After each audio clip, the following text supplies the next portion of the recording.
Well, heading into tonight's Rangers action, we have ourselves a conversation that popped up on TSN's Insider Trading segment yesterday that I think opens the door to a very interesting philosophy that the team may have in regards to making trades. So, I'll leave a link in the description to this video segment that, of course, was on TSN. It was published on Twitter by Davey Upper. And essentially everything you need to know is summarized in the text of the tweet. Darren Dreger saying on TSN Insider Trading that Rangers owner James Dolan wants to protect the 2024 Rangers first-round pick so that the Rangers can be a part of the spotlight at the Sphere that he owns part of. We also made an offer on Elias Lindholm.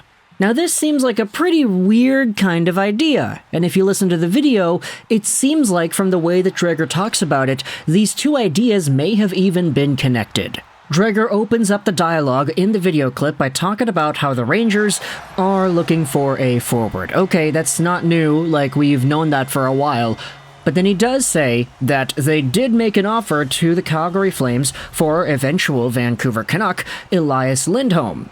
And of course, that wasn't accepted. He then immediately follows up by saying the point about how James Dolan, the Rangers owner, really wants this team to hold on to that first-round pick because he wants to be a part of the draft at the Sphere.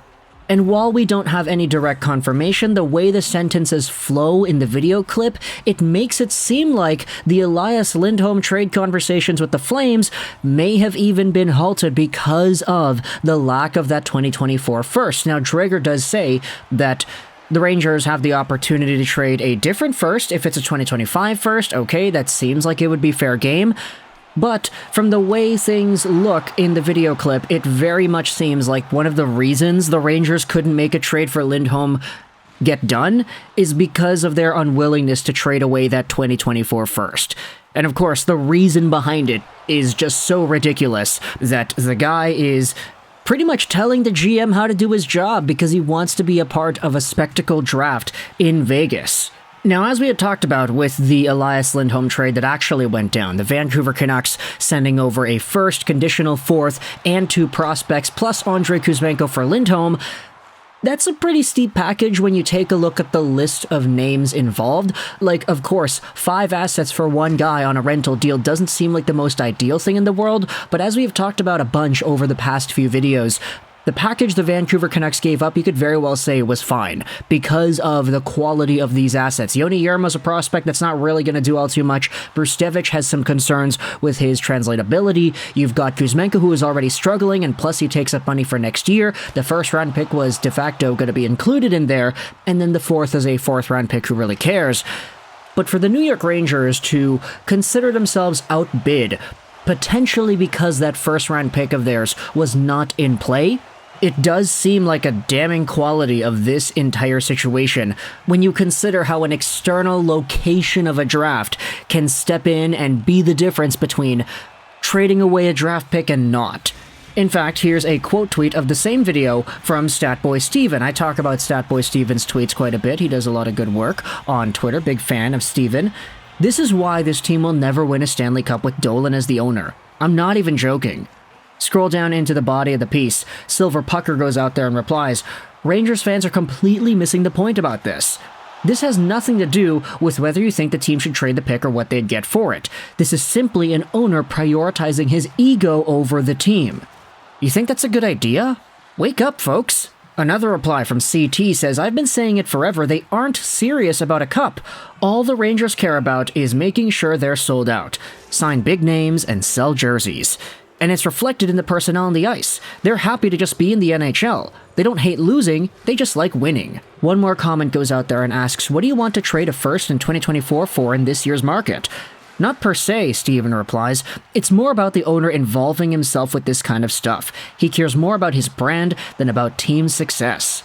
And while that sentiment may not be, the most agreed upon thing in the world, there's certainly an argument to be made, especially when you consider the team not wanting to make certain trades because they don't want to involve one draft pick. Not because of the value of the pick itself, but because of the location of the draft, saying, yeah, I own this sphere, and I own this hockey team. Let's go out there and put on a show in front of all these fans because I want to put myself in the spotlight.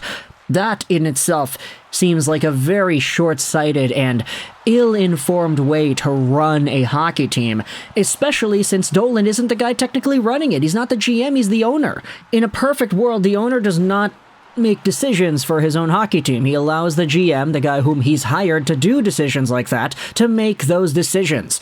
Most people who own hockey teams are billionaires, businessmen, they've got blueberry farms and spheres. But when it comes to the intricate business of making negotiations for trades or signing players to contracts or doing all this stuff, that's the GM's job, not yours. So the Vancouver Canucks, in a way, are kind of seeing different styles of ownership because, look, I'll say this when it comes to the Canucks and their own situation. I feel like a lot of Vancouver fans have been kind of sick of Aquilini the past few years, mostly because of the reported meddling that he has had in regards to wanting the team to make the playoffs right away, forcing their hand at making trades like Oliver Ekman-Larsson and Connor Garland for all those things, as well as the necessity to drafting homegrown talent like in 2014. The very first Benning draft, the Canucks wanted to take Dylan Larkin, but the owner was like, no, you gotta take a hometown guy, so they took Jake Virtanen. Now, when it comes to the recent days, it's been very apparent that Aquilini has sort of, in a way, backed off. He hasn't been as overbearing in terms of forcing this club to making decisions, and that's why Jim Rutherford and Patrick Allvin have been doing so well. Part of the reason why, I guess you could say. Not to mention the fact that Rutherford acts as the buffer between the management and the ownership, and it works, but this is a complete contradiction to what we're seeing in New York, where now you've got an owner that really cares about being able to be at that sphere, telling the team, no, you can't trade away that first. And who knows, maybe the lack of trading away that first was the difference between New York acquiring Elias Lindholm and Vancouver being able to do it instead. You could see it's paid dividends because, hey, Elias Lindholm scored 2 goals yesterday on the power play, 2 very nice shots from Quinn Hughes, and 2 very nice tips from Lindy. And the Canucks beat the Carolina Hurricanes because of it. Very nice to see that go down. So if you are a New York Rangers fan, let me know your thoughts in the comment section below about the idea of James Dolan interfering and telling the guys, no, don't trade that first round pick. We want to keep it because we want to be in the sphere. Do you think that's an appropriate way to do business? There are many Rangers fans that I'm seeing that are not saying it's a good way, but hey, if you have an argument to propose, then leave it in the comment section below. The comment section is your floor. Vancouver Canucks fans, hearing about this, what do you think about the way New York ownership is interfering with these trade conversations? And does it remind you a little bit of some of the stuff we've had to deal with the past few years here in Vancouver? Rangers fans, if it's not Elias Lindholm, who do you think it is? You guys go out there and get. There are a few names on the trade market that have been making the rounds, like the Vetranos, the Duclairs, the Adam Henriques. Monahan is gone. Lindholm is gone. Who's next up on your targets? Let me know your thoughts in the comment section below about this entire idea. Again, the video to TSN is linked in the description. Go ahead and listen to the way Darren Dreger talks about it, and let me know if my conclusion as to whether or not this first round ordeal with Lindholm really did go down in the ways that it did. I hope you enjoyed this video,